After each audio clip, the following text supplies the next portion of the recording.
नमस्कार, मेरा नाम आलोक है। आप लाइव स्ट्रीज देख रहे हैं। आज ईद का त्योहार है।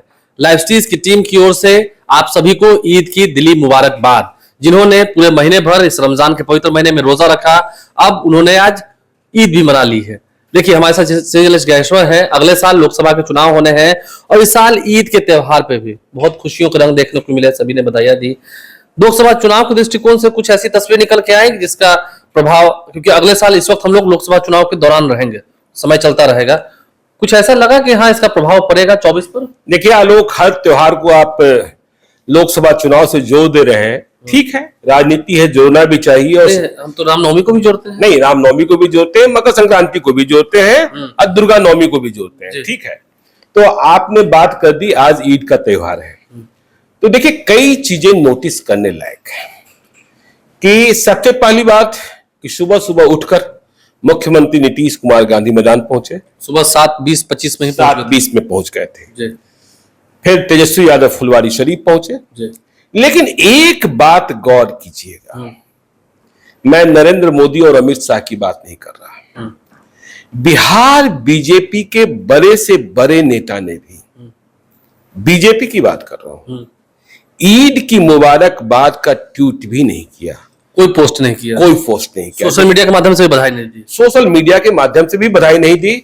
मैंने अभी आपसे वार्ता शुरू करने के पहले गिरिराज सिंह का ट्वीट देखा, सम्राट चौधरी का ट्वीट देखा, तो ये दीवार कितनी बड़ी खड़ी कर दी गई है धर्म की, इस बात को आप समझ सकते हैं। एक व्यक्ति ने दिया, शाहनवाज हुसैन। नहीं, शाहनवाज हुसैन ने दिया। देखिए, शाहनवाज हुसैन तो देंगे ही। शाहनवाज हुसैन अल्लाह को मानने वाले लोग हैं, बीजेपी में है। दूसरी बात है, आगे कहां रहेंगे यह भी किसी को नहीं पता है। भागलपुर लड़ना है तो लड़ना है, ठीक है। तो किसी ने ट्वीट नहीं किया, लेकिन बिहार शरीफ में बम टाइप का कुछ फटा, ठीक है ना, जिसे लेकर वहां हलचल बढ़ गई, कोहराम मच गया, पुलिस के सारे तमाम आला अधिकारी पहुंच गए। इस पर सियासत बीजेपी वालों ने जरूर शुरू कर दी।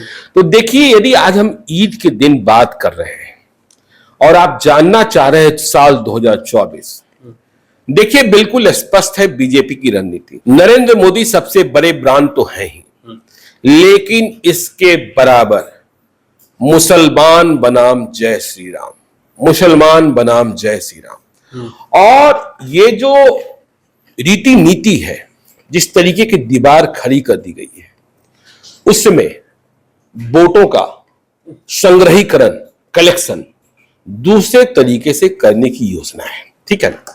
और महागठबंधन के सामने परेशानी आनी है। देखिए, जब मुसलमान बनाम जय श्री राम की बात करते हैं तो हिंदू मत को एक साथ करने की कोशिश, देखिए दूसरा धड़ा भी है जो जातिगत जनगणना के माध्यम से वोटों की गोलबंदी ध्रुवीकरण का प्रयास कर रहा है। लेकिन जय श्री राम, और अब तो आप देख रहे हैं कि हत्याओं के बाद भी जय श्री राम के नारे लग रहे हैं। अतीक अहमद की हत्या के बाद हाँ लगे, ठीक है ना। तो देखिए चुनौती कहां है। यदि मुसलमान बनाम जय श्री राम हो गया तो महागठबंधन को भी मुसलमान उम्मीदवार खड़ा करने में बड़ी परेशानी होनी है। देखिए, महागठबंधन के नेता यह मानेंगे कि मुसलमान तो हमारे साथ ही रहेंगे। बीजेपी चाहती है कि यह मानते रहें, ताकि जब मुसलमान उधर खड़े होंगे तो तमाम हिंदू इधर आ जाएं, हमारी तरफ आ जाए। हाँ, स्थितियां और परिस्थितियां, देखिए जाति बिहार में है, लेकिन जाति के ऊपर धर्म। तो इसका क्या कारण, इसका परिणाम क्या होगा? महागठबंधन को मुसलमान उम्मीदवार देने में थोड़ा सोचना होगा। मतलब तमाम जो अखिलेश समाज के नेता हैं उनको काफी दिक्कत होगी। हाँ, देखिए उधर से तो मौका नहीं मिल रहा, इधर से भी मौका मिलने वाला है, उम्मीदवारी कम हो जाएगी। देखिए, अब किशनगंज में देना ही देना होगा। मोहम्मद जावेद, नहीं जो भी हो, मैं इसकी बात नहीं करा, जब वो बात करेंगे टिकट की, जो भी मौजूदा एमपी हैं वो किशनगंज में देना ही होगा, अररिया में देना ही होगा, कटिहार में देना ही होगा। तो मैं इन लोकसभा क्षेत्रों की बात नहीं कर रहा। अररिया में आपने देखा ना 2019 में, अररिया में मुसलमान कहते हैं कि हम सबसे अधिक, लेकिन वहां भी बीजेपी का परचम लहरा गया। अब देखिए, बीजेपी की रणनीति यह है कि मुसलमान बनाम जय श्री राम हो जाएगा, और जब महागठबंधन मुसलमान उम्मीदवार कम करेंगे तब भी उसमें यह फायदा देख रहे हैं जो फायदा देख रहे हैं इस बात को समझिए, बहुत महीनी से समझिएगा। मुसलमान उम्मीदवार कम करेंगे, उधर ओवैसी आ जाएंगे, AIMIM। अब तो देख रहे हैं AIMIM जो है गोपालगंज भी चुनाव लड़ रहा है, AIMIM जो है कुर्नी भी चुनाव लड़ रहा है। तो इधर से मुसलमान कम, उधर से ओवैसी के माध्यम से मुसलमान की एंट्री। तो ओवैसी के उम्मीदवार लोकसभा का चुनाव कितना जीतेंगे कितना नहीं जीतेंगे, लेकिन एक काम तो हो जाएगा जो बीजेपी चाहती है, मुसलमानों के भीतर गुस्सा, वोटों का ध्रुवीकरण। हाँ नहीं, मुसलमानों के भीतर गुस्सा। महागठबंधन ने हमारी सीटें कम क्यों की?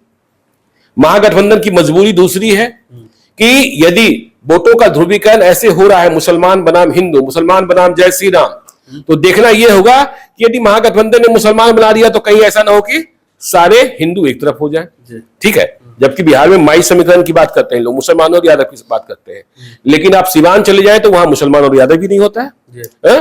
और इस बात का भी ध्यान रखिए कि 2024 में ही प्रभु श्री राम का अयोध्या का मंदिर भी खोला जाना है, राम मंदिर का शुभारंभ होना है, राम मंदिर का शुभारंभ होना है। मैं अभी किसी से मिलने गया था, उनकी 80 वर्षीय मां से मिला।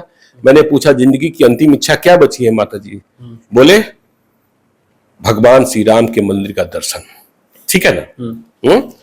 इसके आगे भी उन्होंने कहा, लेकिन इस मंच पर कहना ठीक नहीं होगा। तो ओवैसी उम्मीदवार देंगे और मुसलमानों में गुस्सा होगा कि महागठबंधन ने सीटें कम की, तो मुसलमान मतों का विभाजन, यह किसके फायदे में होगा? तो इसको समझने की बात है। और देखिए माहौल को कैसे भगवा में, वही तो कह रहा है, ये बात तो तय मानी जा रही है, जैसे कि रामनवमी का त्योहार हो या दुर्गा नवमी की बात आपने की, दीपावली है, हिंदुओं के जो त्योहार है उसे तो बीजेपी खुलकर मनाती है, लेकिन ईद पे नहीं, आपने देखा कहीं कोई इफ्तार पार्टी भी नहीं हुई, मतलब उनसे कोई मतलब ही नहीं है। नहीं वो ठीक है, देखिए बिल्कुल राजनीति है ना, तो अपने वोट का ध्यान रखना है ना। ठीक है, नीतीश कुमार कहते हैं कि भाई मैं तो मकर संक्रांति भी करता हूँ, वशिष्ठ नारायण सिंह मकर संक्रांति ही करने के लिए प्रसिद्ध रहे हैं जदयू की ओर से। दही चूड़ा। हाँ, अब देखिए एक और डेवलपमेंट अगले महीने बागेश्वर धाम वाले बाबा भी आ रहे हैं, बागेश्वरी बाबा बिहार आएंगे, बिहार आ रहे हैं मई में, और बड़ा आयोजन हो रहा है। तो मतलब रामचरितमानस में क्या क्या लिखा है, नहीं, रामचरितमानस सब उस पर बातें हुई। हाँ, हनुमान, ठीक है ना, जय हनुमान और जय श्री राम। ठीक है, बिना हनुमान का राम कहाँ? हाँ, बिना हनुमान के राम कहाँ? गांधी मैदान में आयोजन की बात हो रही है। मैं अभी 2 घंटे पहले किसी से मिलने गया था, तो बिहार अभियान का एक देखा, बिल्कुल किताब छपा हुआ है, किताब प्रकाशित है बागेश्वरी बाबा की, जिसमें बिहार की तैयारी और तमाम बीजेपी के डेटा, और बागेश्वरी बाबा बोलते बहुत हैं, करे। ठीक है ना? तो कहा जा रहा है कि तो सनातनी धर्म का प्रचार है चुनाव के ठीक पहले। जब बागेश्वरी बाबा पिछले महीने राजस्थान में थे, मैं उदयपुर गया हुआ था, जिस दिन मैं पहुंचा था उसी दिन बागेश्वरी बाबा भी पहुंचे थे। मैं दर्शन करने को नहीं गया था, लेकिन हमने सुना और देखा कि रास्ते में जहां भी हरा रंग का कोई झंडा और पटाखा फहरा रहा था, बागेश्वरी बाबा ने उस पर टिप्पणी की, भक्तों को अच्छा लगा। तो ये ध्रुवीकरण होता है। और जब बागेश्वरी धाम यहाँ बैठेगा तो फिर किसकी पर्ची क्या निकलेगी, क्योंकि बागेश्वरी बाबा तो पर्ची निकालने के लिए जाने जाते हैं। तो किसकी पर्ची निकालेंगे, भविष्य बताते हैं, किसके मन की बात कह देंगे। और सनातन धर्म के प्रचार की बात हमने देखा, जो पुस्तिका हमने देखी बिहार अभियान की, उसमें कैसी व्यवस्था होनी है, वाहनों के लिए व्यवस्था होनी है, उनके रहने के लिए व्यवस्था होनी है, गांधी मैदान की बुकिंग कैसे होनी है, सुरक्षा की व्यवस्था कैसे होनी है, बहुत बड़े इंतजामात। और जहां वो पहुंच रहे हैं लाखों लाख की संख्या में, तो देखिए पूरा माहौल जो है मुसलमान बनाम जय श्री राम, देखिए यह करने की तैयारी है 2024 का, तभी तो बीजेपी कर रही है 2024 400 पार, 400 पार, 400 पार, क्योंकि हिंदुत्व को जगाना है। कई बार तो हमने सुना है हिंदू राष्ट्र बनाना है। नहीं, हिंदू राष्ट्र बनाने की बात तो होती ही है ना। ठीक है, बनेगा नहीं बनेगा, क्योंकि देखिए देश में अब भी वो आत्मा नहीं मरी है जिसे मानने वाले लोग कहते हैं हिंदू मुस्लिम सिख ईसाई आपस में है हम भाई भाई। देखिए इंसानियत को जिंदा रखना सबसे बड़ी बात है, और यही हमारा धर्म है, चाहे वो कोई भी धर्म हो, सनातनी धर्म हो, इस्लामिक धर्म हो, जैन धर्म हो, या फिर बुद्धिस्ट धर्म हो, सिख धर्म हो, कोई भी धर्म हो, वो इंसानियत को जीवित रखने की बात करते हैं, और हम भी चाहते हैं कि इंसानियत जो है वो जीवित रहे। खैर, राजनेताओं की राजनीति अपनी जगह, लोगों को कितना समझ आता है, कितना वो समझेंगे और कितना भावनाओं में बहेंगे, ये उन पर हम छोड़ देते हैं। आप लाइव स्ट्रीम के साथ बने रहें, हमारे चैनल को सब्सक्राइब कर लें, साथ साथ फेसबुक पेज भी लाइक करें। धन्यवाद।